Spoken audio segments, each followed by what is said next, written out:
ఈ పూతలపట్టు నియోజకవర్గం డెవలప్మెంట్ కోసం ఇది చేస్తే బాగుంటుందని ఒక ప్లాన్ ఆఫ్ యాక్షన్ ఏమైనా ఉందా? సో వ్యవస్థని జిల్లా అధికార యంత్రాంగంతో, పరిశ్రమలతో, రైతులతో, రైతు సంఘాలతో కలిపి ఏర్పాటు చేయాలనేది నా ప్రధాన అజెండా. ఈ జిల్లాలో చాలా ఇన్సిడెంట్ జరిగింది దళితుల మీద. వీటిపైన మీరు ఎలా ఫైట్ చేయాలనుకుంటూ ఉన్నారు అసెంబ్లీలో? కనీసం ఎస్సీ ఎమ్మెల్యేలు ఇప్పటి వరకు ముఖ్యమంత్రిని చూడలేదురా ముర్రు అంటే అతను నీ గురించి ఏం చెప్తాడు, నీ వర్గం గురించి ఏం చెప్తాడు, నీ ప్రయోజనాల గురించి ఏం చెప్తాడు?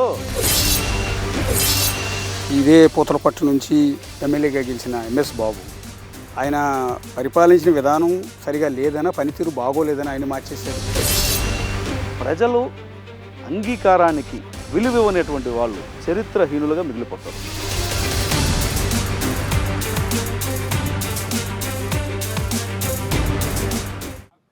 ఒక జర్నలిస్ట్కి ఈసారి ఎమ్మెల్యేగా పోటీ చేసే అవకాశం దక్కింది. ఆయన ఎవరో కాదు, చిత్తూరు జిల్లాకు చెందిన సీనియర్ జర్నలిస్ట్ మురళీ గారు. ఈసారి పూతలపట్టు నుంచి టీడీపీ తరఫున బరిలోకి దిగబోతున్నారు. స్వయంగా పార్టీ అధ్యక్షుడు చంద్రబాబు నాయుడే ఈయనే పూతలపట్టుకి అభ్యర్థి అని ప్రకటించడం కూడా జరిగింది. ఊహించారా మీరు అసలు ఈ ఎమ్మెల్యేగా పోటీ చేసే అవకాశం వస్తుంది అని? అంటే ఊహించా, ఊహ నిజం చేసినటువంటి ఆ క్షణం మాత్రం మరుపురానిది. ఆ ఊహ నిజమైనటువంటి క్షణం మరుపురానిది.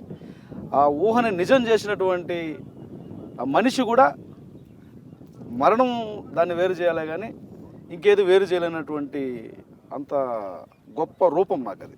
పూతలపట్టు నుంచి టికెట్ కోసం ఎంతోమంది తెలుగుదేశం పార్టీ నుంచి ప్రెషర్ ఉంది, మాకు సీటు కావాలని ఎంత ప్రయత్నిస్తున్నారు, ఎంత డబ్బు అయినా ఖర్చు పెట్టడానికి ముందుకు వచ్చారు. కానీ ఆర్థికంగా నాకు తెలిసినంతవరకు మీరేమి ధనవంతులు కాదు, చాలా సామాన్యమైన వ్యక్తి. కేవలం శాలరీ మీద, మీడియాలో వచ్చే శాలరీ మీద కుటుంబాన్ని పోషించుకునే వ్యక్తి. మీరు ఇంత సామాన్యుడికి సీట్ ఎందుకు ఇచ్చారనుకుంటున్నారు? తెలుగుదేశం గొప్పతనం అదే కదా. టీడీపీ యొక్క గొప్పతనం తెలుగుదేశం పార్టీ ఆవిర్భావం నుంచి నందమూరి తారక రామారావు గారు, నారా చంద్రబాబు నాయుడు గారు, ఇప్పుడు యువతరాన్ని ప్రోత్సహిస్తున్నటువంటి లోకేష్ బాబు గారు, ఈ అందరి ఆలోచనలు ఒకటే. రాజకీయం ఏ పెత్తందారి గుమ్మంలోనో వేలాడకూడదు. ప్రజాస్వామ్యం ఏ డబ్బున్న వాడి ఇంట్లోనో వాకిట్లోనో ఆటలాడుకోకూడదు. సామాన్యుడైనా సరే ప్రజలకు మేలు చేయాలన్నటువంటి ఆలోచన కానీ, ప్రజల పట్ల బాధ్యతతో ఉన్నాడన్నటువంటి ఆలోచన కానీ, ప్రజలతో మమేకమై పనిచేయగలడన్నటువంటి విశ్వాసం కానీ ఉన్నటువంటి వాడిని నాయకుడిగా ఎంపిక చేస్తే అది ప్రజాస్వామ్యానికి, ప్రజలకి మంచిదన్నటువంటి ఆలోచన మీద దాన్నే ఒక పునాదిగా ఏర్పాటు చేసుకున్నటువంటి పార్టీ తెలుగుదేశం పార్టీ. దాని యొక్క స్వరూపం కానీ, దాని యొక్క స్వభావం కానీ మారలేదన్నదానికి నిదర్శనం 40 ఏళ్ళుగా జరుగుతూ ఉంది. తాజాగా నేను ఒక నిదర్శనం. ఇప్పుడు రాజకీయాల్లోకి వస్తే అంత కోట్లతో పని అండి. ఇవాళ రేపు ఒక ఎమ్మెల్యేగా గెలవాలంటే కనీసం 30 కోట్లు, కనీసం. ఇంకా మ్యాక్సిమం వెళ్తే అవతల కాంపిటీషన్ బట్టి చాలా ఎక్కువ అవుతుంది. అట్లాగే ఎన్నికల ప్రచారంలో ఇవాళ మీరు కారు తెచ్చిన దగ్గర నుంచి మీతో ఒక ర్యాలీ చేయాలన్నా, ఒక యాత్ర చేయాలన్నా, గడప గడపకు ఇంటింటికి వెళ్ళాలన్నా అంత ఖర్చుతో కూడా ఉన్న పని. అవునా? అవును. ఎలా సస్టైన్ కాగలుగుతారు ఇదంతా? ఖర్చు క్యాండిడేట్ పెట్టాలని లేదు కదా. ఓకే. తెలుగుదేశం పార్టీలో తెలుగుదేశం పార్టీని పోషించడానికి, తెలుగుదేశం పార్టీని నడిపించడానికి చాలామంది నాయకులు ఉన్నారు. వాళ్ళకి నచ్చాలి ఒక మనిషి అన్నటువంటి వాడు. ఆ నాయకత్వంలో ఇతనికి మనతో కలిసి పనిచేసే గుణగణాలు ఉన్నాయి. మన పార్టీ అభివృద్ధి చేస్తాడు. ఈ నియోజకవర్గం యొక్క స్వభావము, స్వరూపము తెలిసిన వ్యక్తి మనతో మమేకమై పనిచేస్తాడన్నటువంటి విశ్వాసం ఆ నాయకుల్లో కలిగినప్పుడు మన ఎప్పుడు పెట్టాలని లేదు కదా. సో నేను ఆ విశ్వాసాన్ని కలిగినాను. ప్రజల నుంచి కానీ, నాయకుల నుంచి కానీ ఆ విశ్వాసం కలిగి. రెండోది, పూతలపట్టు నియోజకవర్గంలోనే కాదు, 175 నియోజకవర్గాల్లో కానీ, ఉమ్మడి ఆంధ్రప్రదేశ్లో కానీ బహుశా చంద్రబాబు నాయుడు గారు నాకు ఇచ్చిన కితాబు ఇప్పటి వరకు ఎవరికి ఇవ్వలేదనేది నా ప్రగాఢమైనటువంటి విశ్వాసం. ఒక మంచి అభ్యర్థి, డబ్బులు లేకపోవచ్చు, అవసరమైతే తలా 10 రూపాయలు ఇచ్చి అతన్ని గెలిపించండి, ఎవరో 5,000 ఇస్తే ఓట్లు వేయకండి అన్నటువంటి మాట ఆయన నోట 40 ఏళ్ళ రాజకీయాల్లో మొదటిసారే విన్నా. అది నా గురించే విన్నా. సో నేనంత ఫార్చునేట్ పర్సన్. అవును. సో అప్పుడు నాకు ఇవన్నీ అస్సలు ఇవన్నీ నథింగ్. మీరు అన్నట్టు నేను ఎప్పటికీ సామాన్యుడిగానే ఉంటాను. భవిష్యత్తులో కూడా సామాన్యుడిగానే జీవిస్తాను. మీ ఫ్యామిలీలో మీ వ్యక్తిగతంగా పర్సనల్గా మీరు ఫోన్ చేసి నేను పూతలపట్టు నుంచి ఎన్నికల బరిలో దిగుతున్నానని సంతోషాన్ని ఎవరితో షేర్ చేసుకున్నారు? మా మండల నాయకులతోనే. నాయకులతో. భార్యా పిల్లలు వాళ్ళకి కుటుంబంలో రాజకీయ నేపథ్యం తక్కువ. ఓకే, అయినా కూడా హ్యాపీ థింగ్ కదా ఇది. హ్యాపీ థింగ్ పెద్ద అంటే పొజిషన్కి వెళ్తున్నారు. మా కుటుంబంలో మా నాన్నగారు కానీ నా వైఫ్ ఉద్యోగిని. సో ఇట్లాంటి పరిస్థితుల్లో వాళ్ళతో ఈ రాజకీయాల గురించి ప్రస్తావన తక్కువ ఉంటుంది. ఇంటికి ఫోన్ చేశా, బట్ మండలాలకు సంబంధించినటువంటి, ఎందుకంటే నేను ఇప్పుడు ఇక్కడ డెడికేట్ అయ్యా. వాళ్ళ విశ్వాసాన్ని నేను చూరగనాల. నేను పెద్ద ఆయనతో 45 minutes 1-to-1 మాట్లాడిన తర్వాత, వెరీ గుడ్, నువ్వు పోయి పని చేసుకో. ఇక్కడ అనౌన్స్ చేసేదానికి 1.5 నెల ముందే నన్ను 1-to-1 పిలిపించి మాట్లాడారు. ఏమి నువ్వు నీ ఆలోచనలు ఇలా ఉన్నాయని తెలిసాయి, నిజంగానే నువ్వు ఈ ఆలోచనలతో పని చేస్తావా అని అడిగినప్పుడు, నా ఆలోచనలన్నీ ఆయన ముందు పెట్టినప్పుడు అప్పుడే చెప్పేశాడు ఆయన, నువ్వు వెళ్ళి పని చేసుకో అని. ఇక్కడే అర్థమవుతుంది మీ కమిట్మెంట్. యాక్చువల్లీ నేను అడిగింది ఎందుకంటే, మా ఆవిడికి కాల్ చేశాను, మా పిల్లలకి కాల్ చేశాను అంటారు సహజంగా. అట్లా కాకుండా నేను మా మండల నాయకులతో కాల్ చేశాను, పార్టీ నాయకులతో కాల్ చేశాను. అది నాకు వెరీ నిజంగా నచ్చింది. మా ఇంట్లో వాళ్ళకి నేను ఇంటికి వచ్చేంత వరకు కూడా నేను ఫోన్ చేసి, మా ఇంట్లో వాళ్ళు నాకు పేపర్లో చూసి ఫోన్ చేశారు. ఉదయానికి పేపర్, నైట్ జరిగింది, ఉదయానికి పేపర్లో, అంటే టీవీలో చూసింది అనౌన్స్మెంట్. ఆ రోజు భారీ బహిరంగ సభ జరగడం, అప్పటికి నేను ఇన్ఛార్జ్ చెప్పిన. సో అధికారికంగా ఆయన ఆ రోజు క్యాండిడేట్గా ప్రకటించారు. అంతకుముందు ఇన్ఛార్జ్గా ప్రకటించినప్పుడు మాత్రం ఎవరికే తెలియదు, మా ఇంట్లో వాళ్ళకి కూడా తెలియదు. టు బీ ఫ్రాంక్, మా ఇంట్లో వాళ్ళు కూడా పేపర్లో, మా నాన్న ఇంటికి పేపర్ వస్తుంది కాబట్టి, నేను జర్నలిస్ట్గా ఉన్నాను కాబట్టి ఒక ప్రధానమైన పత్రికలన్నీ ఇంటికి తెప్పించుకుంటాం కాబట్టి, దానిలో చూసి రే ఒక మాట కూడా చెప్పలేదురా అని మా నాయన అన్నాడు. మా నాన్న నాకు ఫోన్ చేసి, నాయన ఈ పేపర్లో చూసినాను, ఒక మాట కూడా చెప్పలేదే, అందుకే నన్ను విజయవాడకు పోయింది అన్నాడు. నిజం. అవునండి, ఇది నేనేమి. రెండోది అంటే, ఒక చిన్న దిగువ మధ్య తరగతి కుటుంబానికి చెందినటువంటి తండ్రి కొడుకుల మధ్య కానీ, కుటుంబాల్లో కానీ కొన్ని కీలక విషయాల మీద చర్చ జరగదు. ఎందుకంటే భయపడతారు వాళ్ళు. అవును, ఇది ఒక డేర్ స్టెప్. అవును, మనకి ఎందుకు రాయి. ఎందుకంటే ఈ తరహా రాజకీయాలు బహుశా స్వతంత్రం వచ్చిన తొలినాళ్ళలో కూడా లేదు. అవును, బూర్జువా పార్టీలు రాజ్యం వెళుతున్నప్పుడు కానీ, లేకపోతే పెత్తందారులు రాజ్యం వెళుతున్నప్పుడు కూడా ఈ తరహా రాజకీయాలు లేవు. అంతకన్నా ఘోరంగా స్వతంత్రం రాకముందు రాజరికం ఉన్నప్పుడు కూడా ఇంత ఇది లేదు. ఇట్లాంటప్పుడు రాజకీయాలకు వెళ్ళాలన్నప్పుడు వాళ్ళతో డిస్కస్ చేస్తే వాళ్ళ ఆలోచనలు నా మీద ఇంపాక్ట్ చేస్తాయి. నేను నా పార్టీ నాయకులతో తప్ప ఎవరితో షేర్ చేసుకోవాలి. నిజం చెప్తున్నాను, హానెస్ట్గా, బాటమ్ ఆఫ్ మై హార్ట్. అవును, ఫ్యామిలీ మెంబర్స్ ఎవరు అబద్ధం చెప్తారు. నేను షేర్ చేసుకోలేదు. ఆ తర్వాత నాకు మా నాన్న ఫోన్ చేసినాడు, మా వైఫ్ ఒక మాట కూడా చెప్పలేదండి. నేను సరే, చెప్పాల్సిన వాళ్ళకి చెప్పుకున్నాం. అవును, మీకేముంది, నేను ఏం చేసినా మంచి చేస్తానని నమ్మకం మీకు ఉంది. మీ పూతలపట్టు నియోజకవర్గం గురించి మీకు పూర్తి ఐడియా ఉంది. ఈ జిల్లావాసి, ఇక్కడే పుట్టారు, ఇక్కడే పనిచేశారు, 2 ఏళ్ల పాటు జర్నలిస్ట్, సొంతూరు పూతలపట్టు. సో ఈ పూతలపట్టు నియోజకవర్గం డెవలప్మెంట్ కోసం ఇది చేస్తే బాగుంటుందని ఒక ప్లాన్ ఆఫ్ యాక్షన్ ఏమైనా ఉందా? చాలా ఉంది. పూతలపట్టు నియోజకవర్గం టోటల్గా రూరల్ ఏరియా, మండల హెడ్ క్వార్టర్ కూడా అభివృద్ధి చెందినటువంటి ప్రాంతాలు. దురదృష్టం ఏంటంటే, తెలుగుదేశం అధికారంలో ఉన్నప్పుడు కూడా అక్కడ ఎమ్మెల్యేలు లేకపోవడం వల్ల, ఉన్న ఎమ్మెల్యేలకి ఆ ఎమ్మెల్యే అనేదానికి అర్థం తెలియకపోవడం వల్ల, ఈ ప్రాంతం యొక్క స్వభావం ఏంది, దీన్ని అభివృద్ధి చెందాలంటే ఏముండాలి, ప్రజలు దేంతో ముడిపడి ఉన్నారన్నటువంటి విషయాలు తెలియకపోవడం వల్ల ఏమాత్రం అభివృద్ధి చెందకపోయింది. నేను జర్నలిస్ట్గా ఒక స్టడీ చేసి పెట్టుకున్న, రాజకీయాల్లోకి రావాలన్నటువంటి ఆలోచన చాలా కాలంగా ఉంది కాబట్టి ఒక కేటగారికల్గా స్టడీ చేసుకున్నప్పుడు ప్రజలతో ముడిపడి ఉన్నటువంటి అంశాలు ఏవి. వ్యవసాయం అంటే, వ్యవసాయం అన్నప్పుడు ఏది 1,50,000 హెక్టార్లలో చిత్తూరు జిల్లాలో మామిడి పంట పండితే దాంట్లో అత్యధికం నా నియోజకవర్గంలో 5 మండలాలే. ఎందుకంటే జీవనది లేని ప్రాంతం నాది. అవునండి, జీవనది లేని ప్రాంతం. బోర్లు వేస్తే 1000 అడుగులు వేస్తే నీళ్ళు వస్తుందో లేదో తెలియదు. వర్షాలు వచ్చినప్పుడు కాలువల ద్వారా వచ్చే పంట, లేదంటే వర్షాధార పంట తప్ప, వేరుశనగ తప్ప వేసుకునే పరిస్థితి లేవు. బావులు ఎండిపోతే ఆధారం లేదు.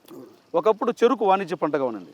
చెరుకు నల్లబెల్లం మీద ఆంక్షలు పెట్టడం కారణంగా చెరుకును మొత్తం తీసేశారు. అంటే ఇక్కడ పాలకులకి చెరుకు పండించే రైతుకి ప్రత్యామ్నాయం ఏదన్నటువంటి ఆలోచన చేయలేకపోయారు. షుగర్ ఫ్యాక్టరీలు మూయించేశారు, బెల్లం మీద ఆంక్షలు ఉన్నాయి, ఆంక్షలకు లోబడి రైతులను కాపాడే నాయకుడు లేడు. మీరు బెల్లం తయారు చేయండి, ఆంక్షలకు లోబడి ప్రభుత్వంతో అమ్మించడమా లేదా ఇంకొకటి చేద్దామనే ఆలోచన కలిగిన నాయకులు లేడు. అరగొండ బెల్లం మీరు జర్నలిస్ట్గా కూడా టీవీలో కూడా షో వేశారు, నేను చూశాను. అరగొండ బెల్లం ఎంత ఫేమస్ అండి. ఈరోజు అరగొండ బెల్లం లేదు. మా ఊరు తవనంపల్లి మండలంలో అరగొండ బెల్లం కనుమరుగైపోయింది. ఇలాంటి రైతులందరూ కలిసి ఏం చేశారంటే, బీడుగా ఉండేదానికన్నా మామిడి చెట్లు పెట్టేద్దామని ఉపాధి హామీలో ఈ ప్రోత్సాహాలు రావడం, చెట్లు ఫ్రీగా ఇవ్వడం, నీళ్లు ఫ్రీగా ఇవ్వడం, అవసరమైతే ట్యాంకర్లతో తోలడం. ఈ కారణంగా 1 ఎకరా ఉన్నటువంటి కుటుంబం నుంచి 100 ఎకరాలు ఉన్నటువంటి వాళ్ళందరూ కూడా మామిడి చెట్లు పెట్టేశారు.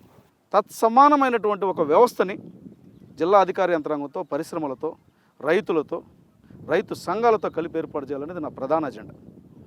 నేను డైరెక్ట్ వండర్ఫుల్ ఇచ్చాను. నేను అవును మేనిఫెస్టోలో కూడా పెట్టా. అవును.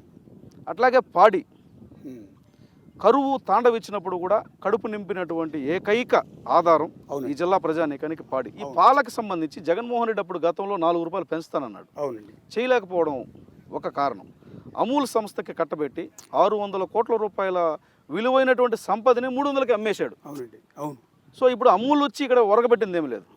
అవసరమైతే నా నియోజకవర్గంలో ఉన్నటువంటి 5 మండలాల్లో పాల సేకరణకు సంబంధించి సేకరించే సంస్థలను కూర్చోబెట్టుకుంటా. నేరుగా నా ప్రజలకి, లబ్ధిదారులకి ప్రయోజనం చేకూర్చే విధంగా దాన్ని ఒక విధానం తీసుకురావాలని ఒక ఆలోచన.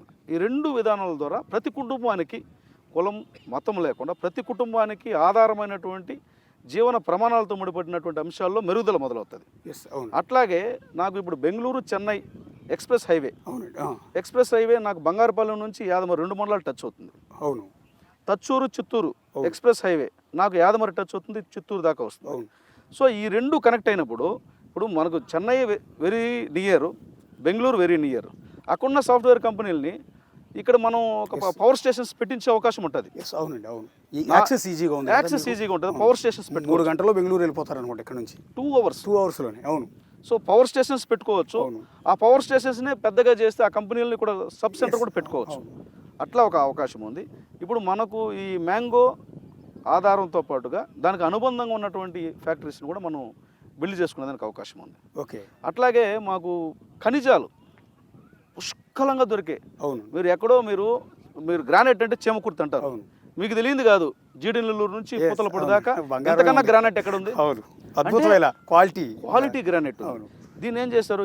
ఒకరిద్దరు కొల్లగొట్టుకోకపోవడం. ప్రాచుర్యంలోకి తీసుకురావాలి. ఎవరైనా ఉన్నాయి, అది లీగలైజ్గా ఉంటుంది. సో దాన్ని మనం ప్రామినెంట్ చేయడం వల్ల సో ఇంపోర్ట్ అండ్ ఎక్స్పోర్ట్ బిజినెస్లో ఈ ఊరికి ఒక ప్రాధాన్యత వస్తుంది. ఇంపోర్ట్ అండ్ ఎక్స్పోర్ట్లో ఈ ఊరికి ప్రాధాన్యత వచ్చినప్పుడు ఈ ఊరి ప్రయారిటీస్ పెరుగుతాయి. అవునండి. 15 సంవత్సరాలు 3 ఎమ్మెల్యేలు ఉంటే ఒక ప్రపోజల్ లేదండి. అసలు ఈ కాన్స్టిట్యున్సీ గురించి మాకు ఇది కావాలి అధ్యక్ష, ఎలక్షన్ అప్పుడు తప్ప మిగతా ఎవడన్నా కనిపించేవాడు కూడా లేడు. మా పూతలపట్టు నియోజకవర్గానికి ఇది కావాలి అధ్యక్ష అన్న వాయిస్ ఎక్కడ లేదు. నిజమే, పూతలపట్టు అనే పేరు ఈ జిల్లా వాళ్ళకి తప్ప అసెంబ్లీలో ఎప్పుడు వినపడలా. నిజంగా పిటి కదా. అవును, చాలా పిటి ఇది. నేను అలా ఉండదలుచుకోవాలి. అవునండి. ఇది ఎస్సీ కాన్స్టిట్యున్సీ. ఇది అవును. రిజర్వేషన్ ఎందుకు కల్పించారు? ఈ ప్రజలు, ఏ వర్గాలకు సంబంధించినటువంటి ప్రజలు ఎవరైనా కూడా ఈ వర్గాల ప్రతినిధిగా ఉంటే ఆ వర్గాల ఆశలకు ఒక రూపం వస్తుంది అన్నది కదా. మరి ఆ వర్గాల్లో ఒక కుటుంబంలో బాగుపడాలి కదా. మీరు ఒక ఎగ్జాంపుల్ చెప్పాలండి. మీ ఆలోచనలు చాలా బాగున్నాయి.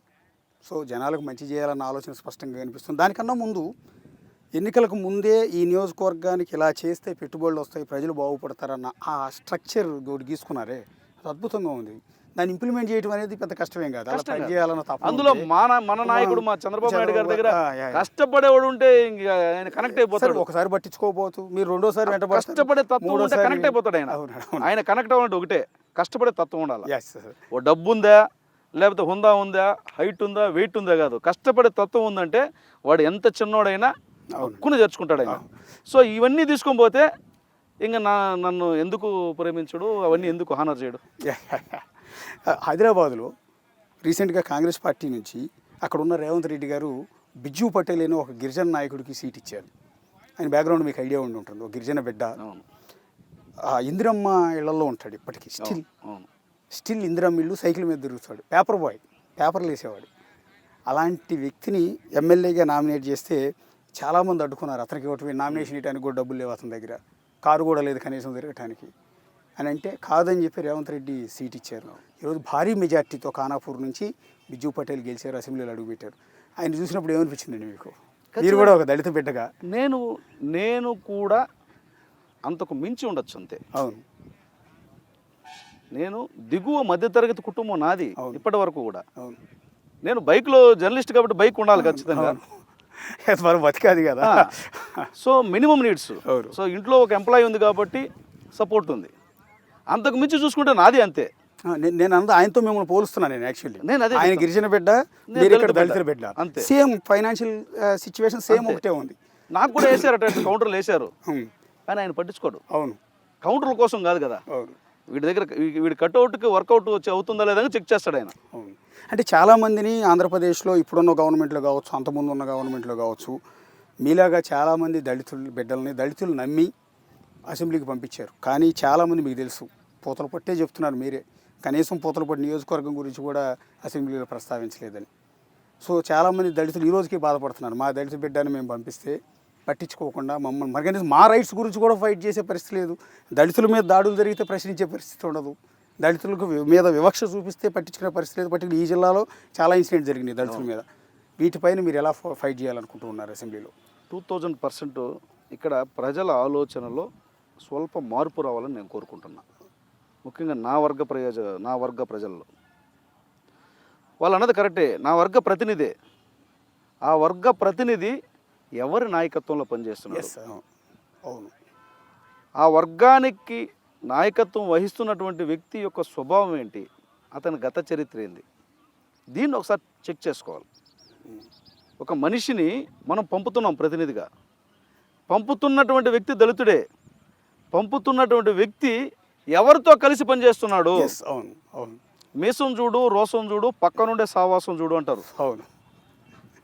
మనకు మేసం రోసం దళితుడు అన్నటువంటి ఉంది, సావాసం అవును అంతేగా. సావాసం అనేది బిగ్ క్వశ్చన్. అవునండి. సో ఇక్కడ మనం మళ్ళీ చెప్తున్నా మనము పంపే వ్యక్తితో పాటుగా ఆ వ్యక్తి ఉన్నటువంటి పార్టీ కూడా చాలా ముఖ్యం. అవును. ప్రోత్సాహం ఉండాలి. అవును. అసలు కనీసం ఎస్సీ ఎమ్మెల్యేలు ఇప్పటి వరకు ముఖ్యమంత్రిని చూడలేదురా ముర్రు అంటే అతను నీ గురించి ఏం చెప్తాడు, నీ వర్గం గురించి ఏం చెప్తాడు, నీ ప్రయోజనాల గురించి ఏం చెప్తాడు, ఇది ఇంపార్టెంట్. ఎస్సీ మంత్రులు చూడకుండానే ఒక మంత్రి అయ్యి క్యాబినెట్ మార్పు వచ్చేసినప్పుడు కూడా చూడలా. అవును. ఒక్కసారి కూడా కలవాలా, క్యాబినెట్ కూడా అయిపోయా. ఏంది ఇది? అక్కడ వాళ్ళు ఏం చేస్తున్నారు, మనలో ఉన్నటువంటి ఒక అవకాశాన్ని వాళ్ళు దాన్ని వాడుకుంటున్నారు. ఇది నేను గ్రహించమంటున్నా. ఇది నా ప్రజలు కానీ గ్రహించినట్లయితే సంపూర్ణంగా ఏదైతే అంబేద్కర్ గారు ఆశయించారో అది సఫలీకృతమవుతుంది. ఈసారి ముఖ్యంగా పేదలను సంపన్నులు చేయాలన్నటువంటి కాన్సెప్ట్ ఏదైతే ఉందో, సంపదలో వాటా కావాలని అంబేద్కర్ గారు కోరుకున్నారు, పూలే గారు కోరుకున్నారు, ఈనాటి నా సోదరులు దళిత ఉద్యమ నాయకులు అందరూ కోరుకుంటున్నారు. ఏం కోరుకుంటున్నారు? ఈ సంపదలో నాకు వాటా కావాలా, సంపదలో సృష్టిలో నేను వాటాదారుణ్ణి. మరి సంపదలో మా మందకృష్ణ కానీ మా పివి రావు కానీ ఎవరు కూడా ఏం కోరుకున్నారు? ఈ సంపదలో మాకు వాటా కావాలను. సంపదలో వాటా ఇస్తానన్న మొగోడు ఈ రాజకీయాల్లో ఒక చంద్రబాబు నాయుడు తప్ప ఎవరైనా కనిపించారా? ఈ సంపదలో మీ వాటా మీకు ఇస్తా, సంపదలో వాటాదారులను చేస్తానని చెప్పినటువంటి వ్యక్తి ఎవరైనా ఉన్నారా? ఇది మనం దళిత వర్గాలు ఆలోచించాలని నా రిక్వెస్ట్. నేను అదే చెప్తున్నాను. నేను ప్రతి గ్రామానికి వెళ్తున్నా, నా ప్రజలతో ఎక్కువ ఉంటున్నా, గడుపుతున్నా.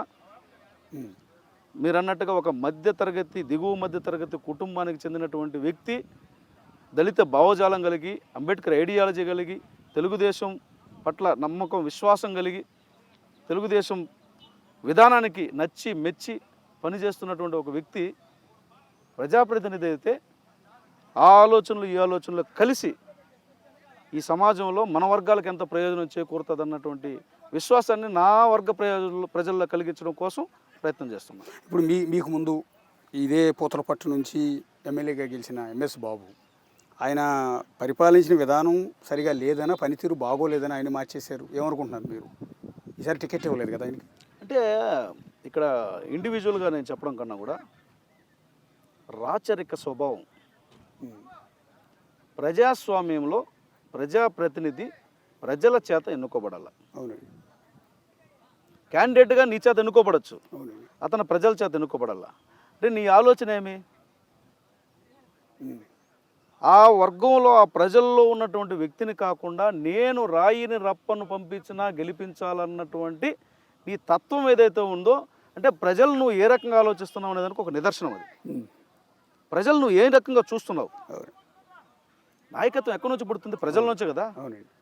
ఆ ఊరు ప్రజల నుంచి, ఆ ప్రాంత ప్రజల నుంచి నాయకత్వం పుడితే ఆ ప్రాంత ప్రజల యొక్క మనోభావాల్ని, ఆ ప్రాంత ప్రజల యొక్క కష్ట సుఖాలని పంచుకునేదానికి, వాటిపైన పోరాటం చేయడానికి ఒక అవకాశం ఉంటుంది. అవునండి. నేను అక్కడి నుంచి ఇక్కడ డంప్ చేస్తా, ఇక్కడ నుంచి అక్కడ డంప్ చేస్తానంటే నువ్వు ఈ రాష్ట్రం నీ సొత్తుగా భావిస్తున్నావు, నీ సొంత ఆస్తిగా భావిస్తున్నావు. దానికి కాపలాదారులు పంపించినట్టు పంపిస్తున్నావు నువ్వు ఇక్కడ. ఒకప్పుడు బ్రిటిష్ వాడు లండన్ నుంచి శిస్తు వసూలు చేయడం కోసం ఆ లండన్ వాళ్ళని ఇక్కడ కలెక్టర్లుగా పంపించాడు, బిల్ కలెక్టర్లుగా, లేదంటే అక్కడ నుంచి గవర్నర్లుగా పంపించాడు. నువ్వు అంతే చేస్తున్నావు. బ్రిటిష్ ప్రభుత్వము బిల్ కలెక్షన్ చేయడం కోసము, పరిపాలన చేయడం కోసం ఈ దేశంలో ఎవరన్నా పెట్టుకునిందా? అవునండి. మనకెందుకు? మనకు మద్రాస్ ప్రెసిడెన్సీ కూడా ఎవరున్నారు? లార్డ్ మౌంటైన్ ఎవరో ఒక ఆయన ఉన్నాడు. అవును. మదనపల్లిలో ఒక ఆయన ఉన్నాడు. ఇప్పుడు ఆయన ఉయ్యాలవాడ నరసింహారెడ్డి ఎవరితో పోరాటం చేశాడు? శిస్తు కట్టలేదనే కదా. ఎవరు శిస్తు కట్టించుకున్నాడు? ఎవరు? అవును. ఇప్పుడు ఆయన ఉరుకొయ్యకు వేలాడినటువంటి ఆయన మన ఆంధ్ర రాష్ట్ర పౌరుషం అల్లూరు సీతారామరాజు ఎవరుకి బలయ్యాడు?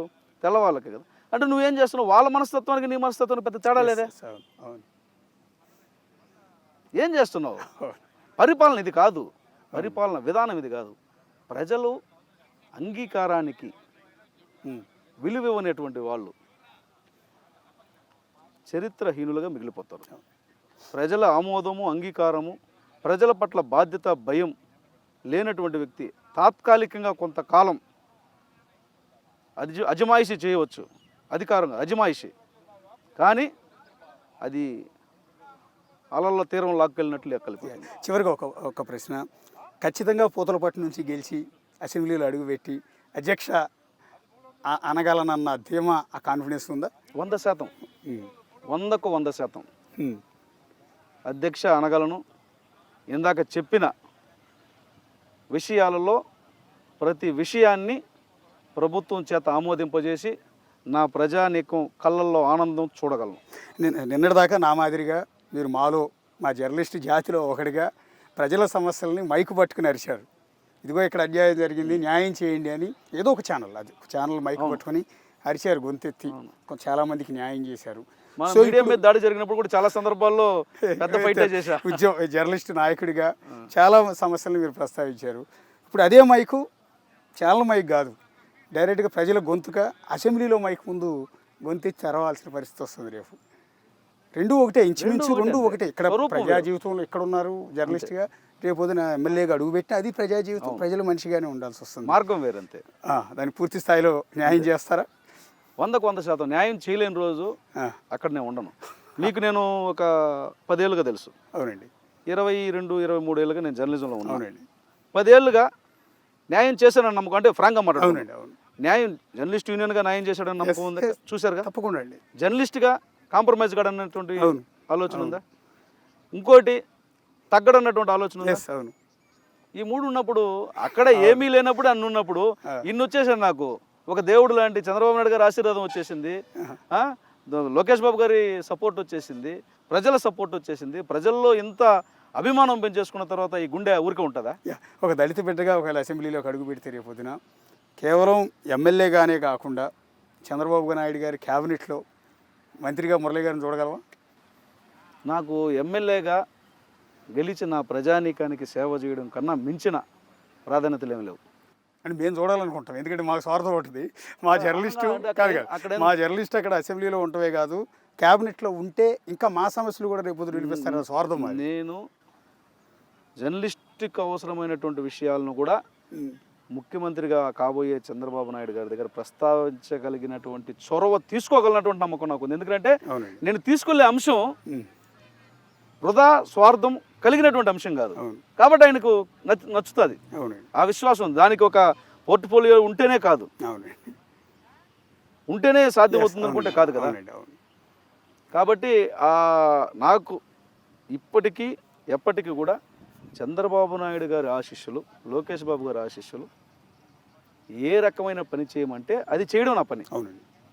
దాంట్లో టాప్ ప్రయారిటీ ప్రజలు, ప్రజల జీవన ప్రమాణాల మెరుగుదల, ప్రజల బాగోగులు, కష్టంలో వాళ్ళతో నిలవడం. ఇంతకు మించిన ప్రయారిటీస్ నాకు లేవు. ఎమ్మెల్యే అనేది మాత్రం టాప్ ప్రయారిటీ. వెళ్ళాలి. అసెంబ్లీలో ఏదైతే నేను చూడలేదో ఈ 3 టర్మ్స్లో అది నేను చూపించాలి. అవునండి. ఈ రాష్ట్రంలో దళిత నియోజకవర్గంలో ఎవడో ఒకడు వచ్చాడు, దళిత ప్రయోజనాల పట్ల కానీ ఆ ప్రాంత ప్రజల పట్ల కానీ చాలా బాధ్యతతో వాడు పనిచేస్తున్నాడు అన్నటువంటి ఒక పేరు తెచ్చుకోవాలి. అవునండి. అంతకు మించిన నాకు ప్రత్యేకమైన ఆశలు కానీ అంతకు మించిన కోరికలు కానీ లేవు. ఆల్ ది బెస్ట్ అండి. All the best. అసెంబ్లీలో అడుగు పెట్టాలి. Thank you. సో మాతో పాటు కలిసి పనిచేసిన జర్నలిస్ట్, చాలా లాంగ్ పీరియడ్ జర్నలిస్ట్గా పనిచేశారు. ప్రజా సమస్యలు ఎన్నింటినో తాను పనిచేసే ఛానల్లో, పనిచేసిన పేపర్లో, వార్తల ద్వారా వాటిని ప్రభుత్వాల దృష్టికి తీసుకెళ్ళి వాటిని పరిష్కరించడానికి ఎన్నో రకాల ప్రయత్నాలు చేశారు మురళీ గారు. అంతేకాకుండా జర్నలిస్టు నాయకుడిగా ఎన్నో ఉద్యమాలు చేశారు, జర్నలిస్టుల హక్కుల కోసం పోరాడారు. సో ఆ గుణాలని మెచ్చి, ఆ పనితీరుని మెచ్చి ఇవాళ చంద్రబాబు నాయుడు గారు స్వయంగా పిలిచి పూతలపట్టు నుంచి మీరు ఎమ్మెల్యేగా పోటీ చేయాలని, మీరు ఇన్ఛార్జ్ అని ప్రకటించారు. సో యాజ్ ఏ జర్నలిస్ట్గా మాతో పాటు కలిసి పనిచేసిన ఒక జర్నలిస్ట్ అసెంబ్లీలోకి వెళ్తున్నాడంటే ఎంటైర్ జర్నలిస్ట్ జాతి కూడా చాలా హ్యాపీగా ఫీల్ అవుతున్నాం, చాలా గర్వంగా ఫీల్ అవుతూ ఉన్నాం. సో చూద్దాం ప్రజలు ఏ విధంగా ఆదరిస్తారు ఏంటి అనేది. ఇది పూతలపట్టు టీడీపీ ఇన్ఛార్జ్ మురళీతో నేనే ఎమ్మెల్యే, మరొక నాయకుడితో మరో నియోజకవర్గం నుంచి మళ్ళీ కలుద్దాం. అంతవరకు signing off. This is Ashok.